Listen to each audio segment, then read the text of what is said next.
Et salut les amis, on se retrouve pour une petite vidéo. 5 lieux francs-maçons à Paris, ne soyez pas choqués par le dernier. Numéro 5, le Grand Orient de France. C'est le siège de la franc-maçonnerie à Paris, rue Cadet. Dans cet hôtel particulier se trouve aussi le musée de la franc-maçonnerie. Il est ouvert au public. On y découvre des archives, des objets symboliques et des tenues rituelles. Numéro 4, le cimetière du Père-Lachaise. Beaucoup de tombes de ce cimetière portent des symboles maçonniques discrets, comme par exemple des compas, des colonnes ou encore des étoiles. Numéro 3, la place de la Concorde. L'obélisque, symbole solaire venu d'Égypte, est souvent associé à la lecture maçonnique des astres, de la verticalité et de la lumière. Numéro 2, le Panthéon. C'est le temple républicain par excellence. Le fronton, les volumes, la géométrie parfaite rappellent l'obsession de l'harmonie, de la mesure et du sacré, qui sont des valeurs maçonniques. Et le numéro 1, attention, vous allez être choqués, la Tour Eiffel. Et oui, Gustave Eiffel était un franc-maçon. La tour Eiffel, considérée comme la 7e merveille du monde, a été construite par un franc-maçon. L'idée de la construire pour l'exposition de 1889 a germé au sein de la loge Alsace-Lorraine, dont Gustave Eiffel était l'un des dignitaires. Sa conception semble avoir une inspiration maçonnique, une structure de fer purement géométrique tournée vers le ciel. Un obélisque moderne, dressé comme un symbole de lumière et de progrès. Alors est-ce que vous saviez que tous ces lieux à Paris étaient issus de la franc-maçonnerie? Dites-moi en commentaire. En vrai, ils avaient de l'argent quand même, la franc-maçonnerie, pour faire des lieux comme ça. Mais par contre, je savais pas du tout qu'il y avait un musée de la franc-maçonnerie, parce que pour moi, en fait, c'était des sectes, des organisations très discrètes qui voulaient pas forcément se montrer et qui sont un peu haut placées, on va dire. Mais là, il y a carrément un musée, donc en fait, on peut pas nier qu'il y ait des francs-maçons. Il y a un musée. Est-ce que tu sais qu'il existe un moteur de recherche pour les objets connectés? Pas pour les sites web, mais pour les caméras, les serveurs, les feux rouges, tout type d'objets connectés. Ça s'appelle Shodan. Et au lieu, comme Google, d'indexer les sites web, il va scanner tout Internet pour indexer les appareils connectés. Ça peut être des caméras, des vidéos de surveillance, des routeurs, des interfaces d'administration, ça peut être beaucoup de choses. Tout ce qui a une adresse IP publique. Le problème, c'est que beaucoup d'appareils ne sont pas ou sont mal configurés. On peut notamment y trouver des caméras IP qui ne sont pas protégées par un mot de passe et où le stream est complètement accessible, des consoles d'imprimantes accessibles depuis Shodan, des bases de données mal protégées, des sessions de bureau accessibles, beaucoup de choses. Techniquement, Shodan envoie des requêtes sur les ports accessibles, que ça soit du HTTP, SSH, RDP, etc., et collecte les bannières de service. La bannière de service, c'est le petit texte que te renvoie un service pour dire quelle techno ou quelle version il utilise. Ça permet d'indexer les équipements exposés et parfois même avoir leur version, les technos qu'il utilise et parfois même leur localisation. Sur Shodan, tu peux littéralement voir des webcams en accès libre ou même des panneaux solaires connectés. Consulter Shodan est légal, mais attention, tenter de se connecter sans autorisation est illégal. Je suis Elsa, j'explique la cybersécurité simplement. Abonne-toi si ça t'intéresse. Alors ça, je le montre pas pour faire n'importe quoi, parce que je connais les petits malins qui vont vouloir regarder dessus, hein, je vous vois. Mais par contre, je vous montre ça parce que même si vous pensez avoir des caméras sécurisées chez vous et des choses comme ça, en fait, ils le sont peut-être pas forcément. Et que c'est important de regarder la configuration parce que ça se trouve, il y a n'importe qui pourrait accéder à vos caméras. Donc faites bien attention à ça. La France est en train de faire une connerie monumentale. Notre principal service de renseignement, la DGSI, vient de renouveler son contrat avec Palantir. Si vous savez pas ce que ça implique, laissez-moi vous expliquer l'ampleur du désastre et comment la France s'enfonce toujours plus loin dans sa chute et dans la perte de sa souveraineté numérique. Palantir, c'est tout simplement un monstre de puissance pour l'analyse de données massives et la big data. Il connecte tout, des images de surveillance aux réseaux sociaux, en passant par les relevés téléphoniques et même le passage des frontières. Il fusionne ces données pour trouver des patterns et aider le gouvernement à savoir qui cibler et quand frapper. Ça fait déjà un peu plus d'une décennie que notre gouvernement français l'utilise, et cet accord vient tout simplement prouver qu'on n'a pas prévu de changer. On passe littéralement sous tutelle américaine en leur laissant à disposition nos données de renseignement. Notre sécurité nationale dépend d'étrangers. Alors vous me direz, pourquoi fait-on ça? On n'a aucun équivalent les gars. Comment voulez-vous lutter? On ne pense tout simplement pas long terme. Quand on voit la Chine ou les États-Unis penser sur 20 ans, nous on pense à comment survivre demain. Au lieu d'investir dans la deep tech ou dans le hardware pour essayer de développer enfin des solutions qui arrivent à la cheville de Palantir, pendant que la Chine est dans le futur et qu'on se retrouve dans leur plateau de jeux de Go. Aujourd'hui, on assume enfin qu'ils nous dépassent complètement technologiquement. Et pourtant, cet accord récent avec Palantir prouve juste qu'on n'a encore rien compris. Et si tu veux plus d'infos comme ça, abonne-toi. Putain, mais pourquoi ils passent toujours les données qu'on a aux autres? En plus, je sais que les Français, pour de vrai, ils ont fait plein de technologies qui étaient en avance sur le temps, tout ça, et à chaque fois, c'est tout le temps les Américains qui ont tout récupéré. En vrai, je ne comprends pas qu'on puisse passer nos données aussi privées que ça à notre pays. Est-ce que les Américains nous donneraient leurs données? Non, mais alors pourquoi nous on le ferait? Il faut qu'on ait un équivalent. Il faut que ces choses-là, ça change. On peut pas rester ça comme ça. Et puis vous vous rendez compte? Apple, ils nous ont beaucoup trop matrixés. Il y a un moment, faut ouvrir les yeux et regarder ce que fait la concurrence, les gars. Parce que je sais pas si vous êtes au courant, mais il y a d'autres marques que Apple et Samsung. Regardez Huawei, juste 5 minutes, ce qu'ils sont capables de faire sur un ordinateur. Ils t'ont créé un ordinateur tablette, mais tu vas jamais voir ça chez Apple ou même chez Samsung. Au niveau innovation, Huawei, c'est vraiment du sérieux depuis toujours. Ah, tu comprends mieux pourquoi Trump, il a eu peur et il les a évincés du système. Il allait clairement mettre la main mise sur le marché américain. Et chez nous, même en Europe, ils étaient pas loin d'être les leaders à un moment. Non, parce que les Mac, honnêtement, c'est super, mais regarde ce qu'il est capable de faire, l'ordinateur Huawei. C'est une énorme tablette que tu peux avoir avec un écran tactile double, avec un clavier en bas et un écran en haut, ou alors, si tu veux, tu peux le mettre en mode énorme écran paysage et t'as toujours ton clavier physique qui est attaché directement à l'ordinateur. Évidemment, t'as carrément un trépied, l'histoire d'être bien installé et d'avoir rien d'autre à prévoir. Vraiment, les gars, branchez-vous concurrence à un moment. Parce que sans la concurrence, il n'y a pas d'innovation. Arrêtez de vous enfermer chez une marque, c'est plus possible. Parce que ça, c'est à peu près ce que nous réserve l'iPhone 18 Pro et honnêtement, il n'y a encore aucune innovation. Alors, t'as Samsung qui vient à l'instant de présenter le Trifold, c'est-à-dire un énorme iPad qui se plie en trois dans ta poche. C'est vrai qu'il n'y a pas qu'une seule marque qui sait bien de regarder les autres, parce qu'il y en a, en vrai, on n'en parle pas tant que ça, mais ils arrivent à faire pas mal de choses assez balèzes. Après, je sais qu'il y en a, ils se sont fait tailler en étant sortis, mais bon, après, je pense que entre-temps, il y a des choses qui sont passées, et puis ça peut valoir le coup de re-regarder ces appareils-là. En plus, souvent, ils sont moins chers. Ça vaut le coup de regarder.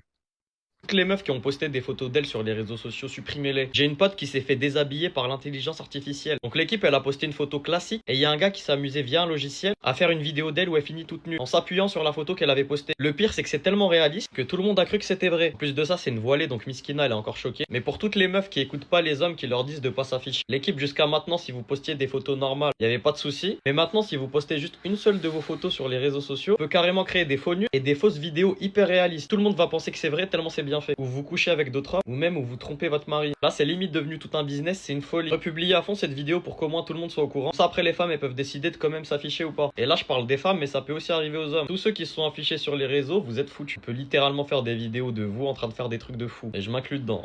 Maintenant, si vous êtes une femme et que vous gagnez pas votre vie sur les réseaux sociaux, franchement, évitez de vous montrer. Parce que suffit qu'on ait accès à une de vos photos et qu'on la mette sur le net et vous êtes foutus. Dites-vous qu'il y a même des gens qui proposent leur service de créer ce genre de vidéos pour des hommes qui fantasment sur des femmes de leur entourage. Et donc, ces hommes-là, tout ce qu'ils ont à faire, c'est trouver une photo de vous sur les réseaux et l'équipe, ils peuvent vous faire tout ce qu'ils veulent. En fait, ça va vraiment devenir un réel business. Donc franchement, republier à fond pour que tout le monde soit au courant. Parce que là, on est juste dans les débuts. Mais l'équipe, ça va vraiment devenir quelque chose de normal. Donc faites attention à vous. On est vraiment arrivé à une ère où l'intelligence artificielle, elle va faire énormément de ravages. Donc essayez de vous protéger un maximum. Bon, tous ceux qui sont déjà sur les réseaux sociaux, ils sont foutus, je parle aux autres. Bisous l'équipe. Ça, il faites attention quand même. Déjà, avant, c'était de s'exposer aux réseaux sociaux comme ça, c'était déjà pas top parce que il y a tout le monde qui prend nos informations à tout le monde, mais si en plus on commence à se faire déshabiller par l'IA et faire des photos fake, des choses comme ça, en plus pour contredire ça, c'est une galère.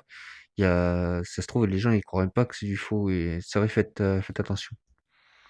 Aux États-Unis, t'es payé 40 000 balles à l'année si tu montes 2 fois par an sur cette tour. C'est-à-dire qu'en fait, tu travailles 2 fois dans l'année et tu touches 3 300 $ par mois. C'est un salaire, s'il vous plaît. À chaque montée, tu gagnes concrètement 20 000 balles. Faut savoir que cette tour, elle fait 609 mètres de hauteur. La montée est archi dangereuse. Tu montes avec une petite échelle. Tu n'es pas sûr d'arriver au sommet entier et tu n'es pas sûr de redescendre entier. Cette tour, elle permet aux personnes de parler, elle permet à la télé de diffuser des chaînes. Donc là, vous allez me dire qu'il y a un mec qui gagne 40 000 à l'année en grimpant que 2 fois par an. 2 fois par an, t'es là, tu travailles. Il y a des gens carrément, ils vont monter l'Everest, ils payent pour ça. Là, dis-toi, si c'est ta passion, t'es payé pour. En vrai, quand tu regardes la vidéo et tu te dis 609 mètres, c'est 2 fois la tour Eiffel. Jamais de la vie, je ne fais ça. J'aime l'argent, mais j'aime pas suffisamment l'argent pour aller perdre ma vie comme ça. Quand on regarde, on se dit ouais, c'est tranquille et tout. Non, non, non. Ça se voit, à tout moment, tu commences à grimper, il y a un coup de vent, l'échelle, elle se détache, tu clames. Pourquoi faire? La vie avant tout, la team. La vie avant tout.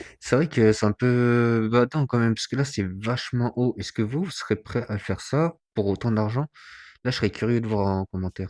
Vous êtes beaucoup à me poser la question, est-ce qu'il y a des traceurs GPS dans la vaisselle du McDo? Étant donné que ça fait 6 ans que je travaille au McDo, je suis pas sûr que la réponse va vous plaire. Reste bien jusqu'à la fin de la vidéo parce que je vais te donner une astuce pour avoir un burger gratuitement. Alors, est-ce qu'il y a des traceurs GPS dans la vaisselle du McDo? À la base, c'était McDo qui avait lancé cette rumeur parce qu'ils s'étaient aperçus qu'il y avait énormément de vols de leur vaisselle au moment où ils sont passés à la vaisselle en plastique plutôt qu'au carton. Au final, ils ont vu que ça avait pas plu à tout le monde et ils ont pris comme prétexte que c'était une puce pour compter le nombre de vaisselles à l'entrée et à la sortie de chaque lave-vaisselle. Des femmes quoi. Et sans rien dire à tout le monde, dans le plus grand des calmes, ils ont sorti une mise à jour permettant la localisation de chaque vaisselle. Ce qui va leur permettre d'ici à 2030 de récupérer toute leur vaisselle en collaboration avec le gouvernement français. Ça c'est mon manager qui me l'a dit, mais ce connard ne vous dira jamais comment récupérer un burger gratuitement. Et ça moi je vais vous le dire. Alors abonne-toi et enregistre la vidéo. Déjà ce que tu vas faire c'est que tu vas aller installer l'application McDo sur ton téléphone. Ensuite tu vas te connecter à ton compte, aller dans les conditions générales d'utilisation et tu vas scroller jusqu'à voir la phrase "Nous offrons un burger gratuit à toutes les personnes qui téléchargeront notre appli". Tu vas cliquer sur cette phrase et ça va te donner un code. Ce code, il va falloir que tu le prennes en capture d'écran et que tu montres au caissier la prochaine fois que tu iras à McDo.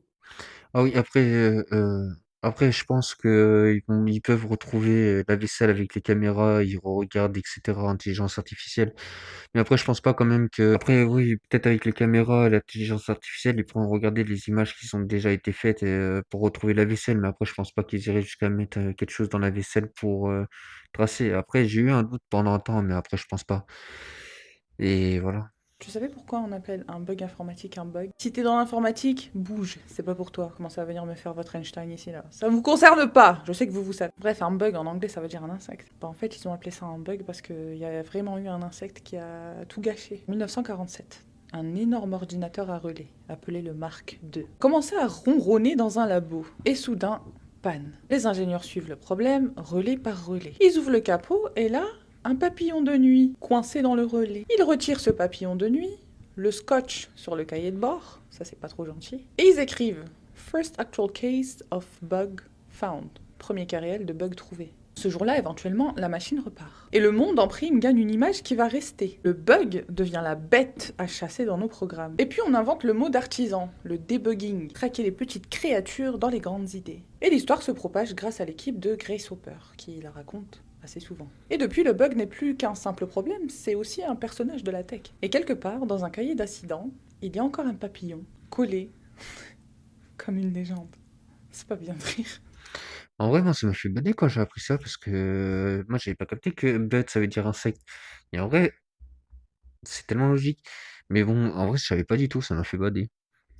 Ne chargez surtout pas vos téléphones dans les prises publiques, vous savez, dans les gares, dans les trains, etc. J'étais dans le RER pour rentrer chez moi et je m'apprêtais à brancher mon téléphone. Là, il y a un mec en face de moi qui me stoppe et qui me dit surtout ne le branche jamais dessus. Il me dit que c'est son métier, qu'il travaille en cybersécurité, etc. On avait déjà entendu parler, bon, de très loin, mais là, le fait qu'on m'arrête et qu'on m'explique, je me suis dit, ok, j'avoue, je vais arrêter de faire ça. Il m'explique que les ports USB publics peuvent être compromis et qu'on peut y installer des malwares qui volent les données, les mots de passe, prennent le contrôle de votre téléphone. C'est difficilement détectable puisque le port, il sert à la fois à charger le téléphone, mais aussi à transférer des données. Quand t'as des prises où tu peux brancher avec ça, par exemple, là, il m'avait dit que c'est ok. Je sais que personnellement, je branche pas sur les trucs publics parce que c'est trop facilement hackable. J'aime pas personnellement, ça, je le ferai pas.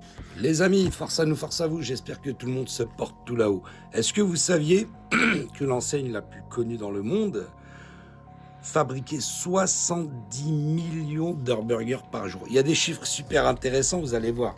C'est très très intéressant. Alors, c'est 70 millions de steaks par jour, ce qui représente 490 millions de steaks par semaine. D'accord? Par mois, ça fait un peu plus de 2 milliards. 2 milliards, attends. Un steak fait à peu près 100 grammes. Et je suis gentil, hein, parce que les steaks de l'enseigne, ils font pas 100 grammes. Bon, on est gentil, on reste sur 100 grammes. Un bovin fournit 200 kilos de viande consommable. D'accord? Donc pour un bovin, il faudrait normalement 2000... Enfin, il pourrait faire 2000 steaks. D'accord? Alors, par semaine, on avait dit 490 000 steaks par semaine. On fait 90 000 steaks par semaine, ça fait 245 bovins abattus par semaine. Attends, les chiffres, ils sont... Sachant qu'un bovin est élevé 2 à 3 ans, c'est ça qui est intéressant, il faudra un stock bien plus important pour soutenir le rythme de cette enseigne, d'accord? Donc, on estime D'après ChatGPT et compagnie, ouais, parce que j'ai fait des petites recherches, on estime que entre 25 et 40 millions de bovins pour produire durablement. Je répète, 25 à 40 millions de bovins pour produire durablement. La France, c'est 17 millions de bovins. Les États-Unis, c'est 90 millions de bovins. L'Union européenne, 75 millions de bovins. Gamberge. Là, c'est le moment que ton cerveau va commencer à chauffer. Gamberge. Est-ce qu'on a 100% de viande dans les steaks de l'enseigne? Hein, ou il y a peut-être autre chose? En tout cas, d'après les calculs, c'est pas possible. Je sais pas ce que vous en pensez. Dites-le dans les commentaires. Si t'es pas encore abonné, t'hésites pas. C'est gratuit, ça donne de la visibilité. Et tu laisses un petit commentaire, un petit like. À bon entendeur. À bon entendeur, tant pis. De toute façon, moi, je sais que personnellement, j'en mange quasiment plus de ces choses-là, fast-food, tout ça, parce que c'est vrai que déjà pour tenir la cadence, ce qu'ils mettent dedans, et puis même si, imaginons qu'il y a assez de viande pour faire tout ça, est-ce que la viande elle est vraiment bonne? Est-ce que c'est vraiment de la viande de bœuf? Parce que combien de fois ça a été arrivé qu'on trouve de la viande de cheval ou de je sais pas quoi de chien en vrai dans la viande. La vérité, c'est vrai que moi j'y mange beaucoup moins. Mais bon, sur ce, la vidéo elle est finie. Je vous souhaite une bonne journée et une bonne soirée.